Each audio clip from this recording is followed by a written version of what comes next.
Welcome to the show. Hey everyone, welcome back to From Kitchen to C-Suite. I'm your host, Don. Every week on this show, we break down the high-stakes intersection of culinary culture, operational excellence, and executive performance. We talk about how to scale a restaurant, how to optimize a menu, and how the world's top leaders fuel their bodies and minds to stay at the top of their game. But today, we are zooming in on a phenomenon that absolutely everyone in our industry, and honestly, anyone who has ever survived a high-powered business dinner, knows all too well. Picture this. You've just wrapped a massive deal. You're at a high-end steakhouse with your executive team or your clients. You started the night with the best intentions. You had a light, clean lunch. You've been disciplined all week. You tell yourself, I'm just going to have one neat bourbon, a crisp martini, or a glass of Cabernet, and stick to the lean protein. And then, it happens. 2 drinks in, that ironclad executive discipline completely evaporates. Suddenly, you aren't just eyeing the breadbasket. You're ordering a second round of truffle fries for the table. By midnight, you're looking at a pizza delivery app or raiding the hotel minibar. We call it the drunchies, the late-night munchies, or just a lapse in willpower. We blame ourselves for a lack of discipline. But my guest today says that willpower actually has very little to do with it. Today, we are diving deep into the science of the sip, how alcohol hijacks your appetite control. As it turns out, alcohol is a master manipulator of your biology. It doesn't just lower your inhibitions in the boardroom. It literally hotwires the neural circuitry in your brain to convince your body that you are starving, even when you're completely full. It triggers a cascade of hormonal chaos, from tricking your HRB neurons into starvation mode, to flatlining your leptin levels, to crashing your blood sugar right when you need stable energy the most. For executives, founders, and hospitality professionals alike, understanding this chemical coup d'etat is a game changer for maintaining peak physical performance and mental clarity. So how exactly does a liquid that is packed with empty calories make us desperately crave more calories? What is happening inside our brains and guts when we take that first executive sip? And most importantly, how can we navigate high-stakes corporate dining culture without letting alcohol sabotage our health goals? To help us untangle the neurobiology of the happy hour, I'm joined by a leading neuroscientist and metabolic health expert. Grab your sparkling water or your beverage of choice, and let's get into it. Within the hospitality and beverage industries, the optimization of revenue generation relies heavily on the strategic exploitation of human physiology. While popular culture often attributes late-night overconsumption to a simple decay in behavioral discipline, contemporary neurochemical and endocrinological research indicates a far more complex mechanism. Modern food and beverage operations do not merely respond to consumer demand. They actively engineer it by utilizing the predictable, pharmacological side effects of ethanol on the human central nervous system. By understanding the precise neural cascades and hormonal disruptions triggered by alcohol, corporate menu designers, culinary architects, and beverage directors construct environments that systematically bypass executive function. This monetization of metabolic vulnerability transforms a guest's physiological confusion into a highly profitable, self-reinforcing engine of food and beverage sales. Phase 1. Neurological deconstruction of executive volition. The financial success of premium beverage programs relies on a predictable, multi-front pharmacological assault on the consumer's regulatory infrastructure. This process occurs in distinct neurological stages, systematically shifting a guest from conscious, budget-aware decision-making to uninhibited, sensory-driven consumption. Suppression of the prefrontal cortex, 0 to 45 minutes. Upon ingestion, ethanol rapidly crosses the blood-brain barrier, exerting an immediate inhibitory effect on the prefrontal cortex, the anatomical locus of executive function, long-term goal planning, and economic self-restraint. As this region's operational capacity degrades, the cognitive barriers regulating financial expenditure and dietary choices dissolve. Guests experience a pronounced increase in impulsivity, rendering them highly receptive to upselling strategies, premium spirit modifications, and spontaneous menu additions. The hypothalamic switch in simulated starvation, 45 to 90 minutes, deep within the central nervous system, alcohol alters the homeostatic checkpoints of the hypothalamus, the master metabolic thermostat regulating appetite, thirst, and energy expenditure. Under standard physiological conditions, a cluster of specialized neurons known as AGRP, agouti-related peptide, functions as an internal emergency broadcast system. These cells remain quiescent during energy surplus, but fire rapidly during caloric deprivation, generating a profound compulsive drive to acquire energy-dense nutrients. A landmark study published in Nature Communications demonstrated that ethanol directly stimulates these AGRP pathways, independent of systemic energy status. When alcohol enters the bloodstream, it forces these cellular emergency lights to blink furiously.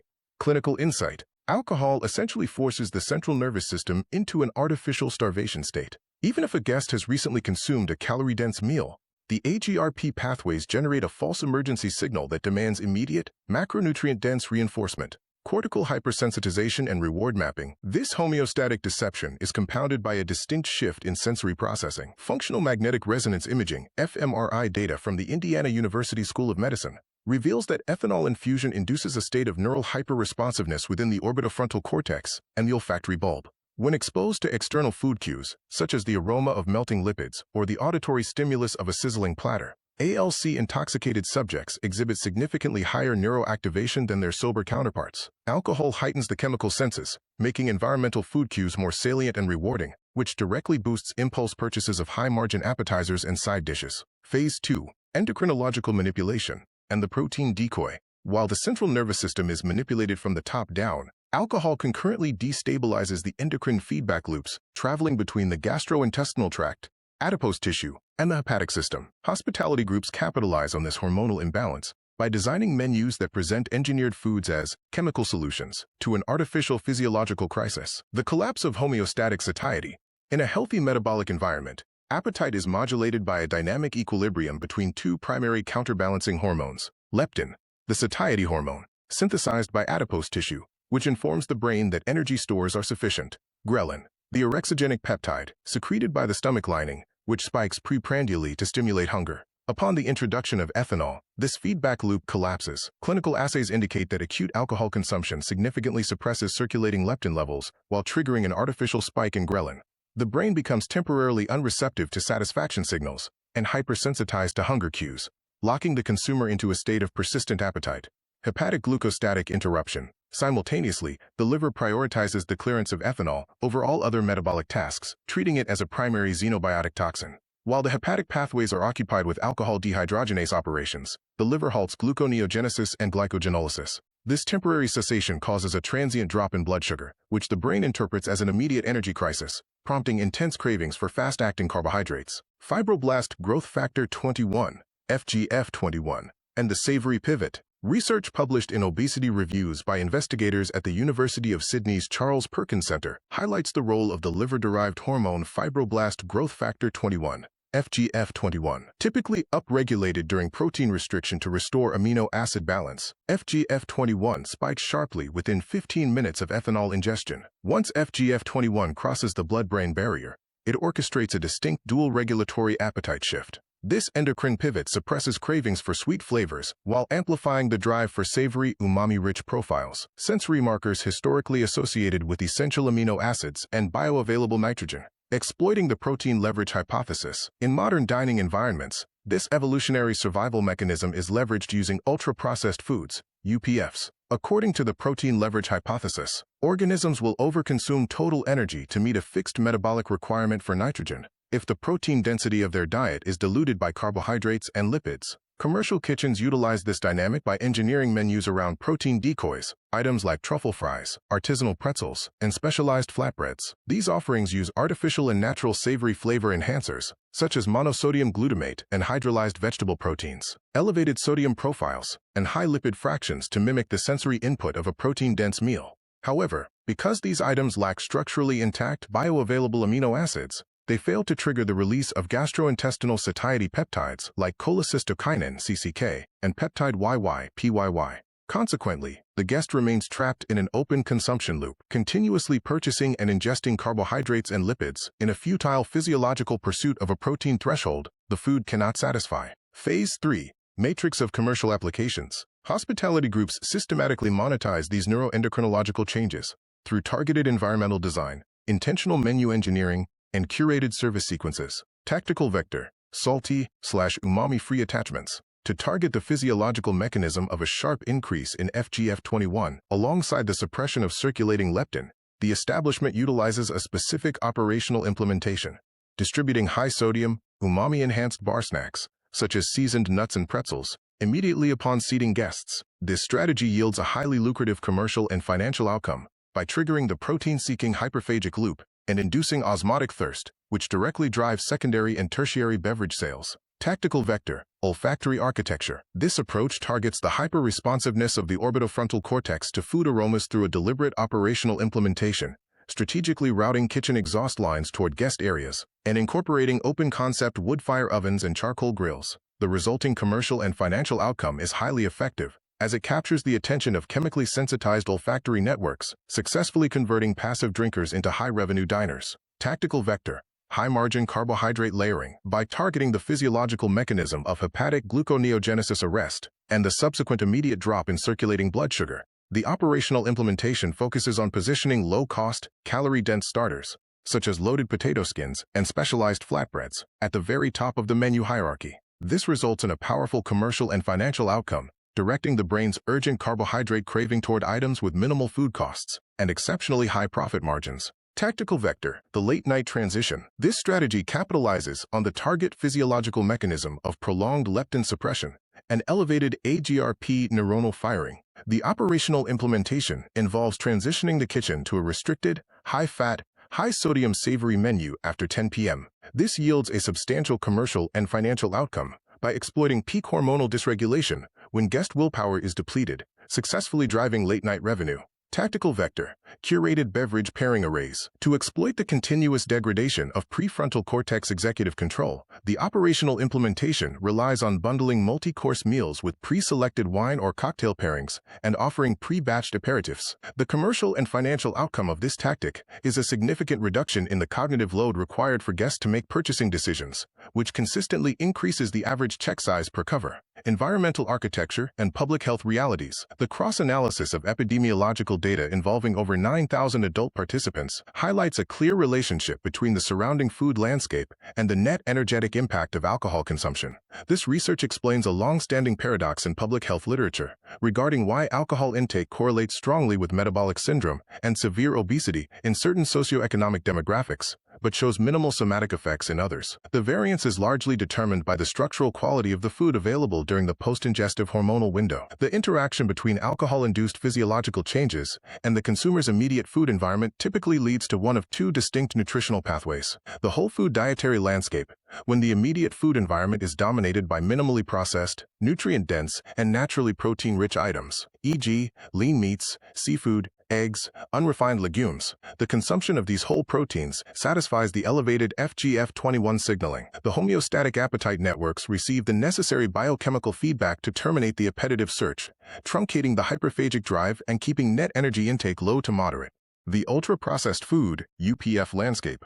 Conversely, when the consumer is surrounded by engineered, low-protein, energy-dense snacks, the sensory apparatus is deceived by artificial flavor compounds while the body is deprived of actual amino acid density. The homeostatic appetite networks remain continuously activated, driving a prolonged overconsumption of empty calories. This pathway often results in a severe hyperphagic response, with excess caloric intake frequently exceeding 40%.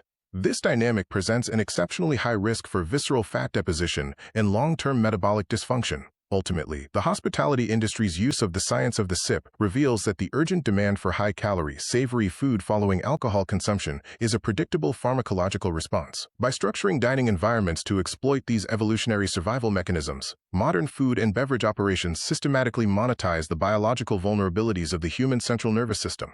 We have examined a diverse array of insights today, ranging from the intricate neurological pathways of appetite regulation to the calculated design of corporate beverage menus. As we conclude this episode of From Kitchen to C-Suite, it is vital to translate these laboratory findings into actionable strategies for the boardroom and your executive leadership. The empirical data demonstrates conclusively that alcohol is far more than a benign social asset.